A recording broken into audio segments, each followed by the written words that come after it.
ขอเจริญพรเนาะญาติโยมสำหรับคลิปนี้มีแนวมาบอกให้ฟัง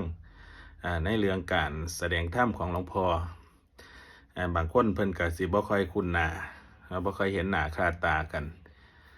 4 ปี5 ปีเข้ามาบ่ได้ออกการออกงานว่าได้ออกอยู่ดอกแต่ว่ามันสิบ่ได้เต็มที่ก็คือภารกิจทั้งวัดอีกอย่างหนึ่งก็การดูแลน้องหนึ่งเป็นสำคัญก็บ่ค่อยได้ไปงานส่วนมากก็มีงานนิมนต์เข้ามาก็สิให้รูปอื่นไปแทนบัดนี้พอรูปอื่นไปแทนโยมผู้เพิ่นนิมนต์เฮาเพิ่นก็น้อยใจอยู่เด้นะเพิ่นน้อยใจอยู่ก็ขาดการติดต่อกันไปอันนั้นก็บ่ได้ว่ากันบ่ได้ว่ากันมันผ่านมาแล้วบัดนี้มาปีนี้ก็เลยคิดเป็นพิเศษว่าคันบ่เฮ็ดอีหยังสักอย่างล่ะน้องหนึ่งย่านไปบ่รอดก็คือเพิ่นก็สิใหญ่ขึ้นมาแล้วหลวงพ่อก็สิเฒ่าไปเรื่อย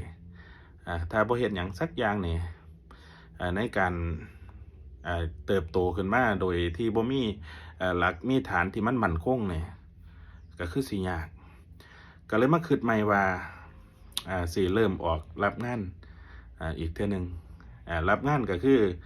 การแสดงธรรมการแสดงธรรมที่เคยไปเคยมาซึ่งมันผ่านช่วงมาโดนเด้ผ่านมาโดนแล้ว5 ปีให้ว่าเริ่มก่อนโควิดก็บ่ค่อยได้ออกงานละมาจากโควิดมาก็ยิ่งบ่ค่อยได้ออกงานเพราะปานใดแต่ปีนี้ก็เลยคิดว่าสิออกงานอยู่ดอกถ้าญาติโยมมีงานก็นิมนต์ได้เด้อนิมนต์ได้แต่ว่าก็มาออกคลิปจังซี่ก็ขอบคุณหลายๆอยู่เด้สำหรับผู้ที่ติดตามผู้ที่กดไลค์กดแชร์ให้ขอบคุณหลายๆเป็นยังบุญน้องหนึ่งอยู่ แม่นว่าสิเกิดมาเป็นลูกกำพร้าก็สร้างแต่ว่าญาติโยมก็ให้ความรักความเอ็นดูในหมู่บ้านก็ดีหรือว่าญาติโยมที่เห็นคลิปก็ดีนะเห็นแล้วเขาก็เอ็นดูหลวงพ่อก็ดีใจที่ญาติโยมเอ็นดูเฮาก็ซอยกันเลี้ยงเนาะหลวงพ่อพยายามที่จะให้เขาใหญ่มากล่ะเป็นคนดีของสังคมใหญ่มากแล้วให้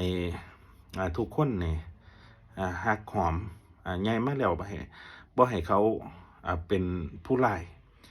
ในสายตาของทุกๆคนเนาะเห็นแล้วก็ให้ฮักให้หอมเขาก็พยายามอบรมพร่ำสอนแล้วก็สิเฮ็ดให้ดีที่สุดดังนั้นแล้วก็ขอให้ติดตามกันไปจังซี่เรื่อยๆเนาะญาติโยม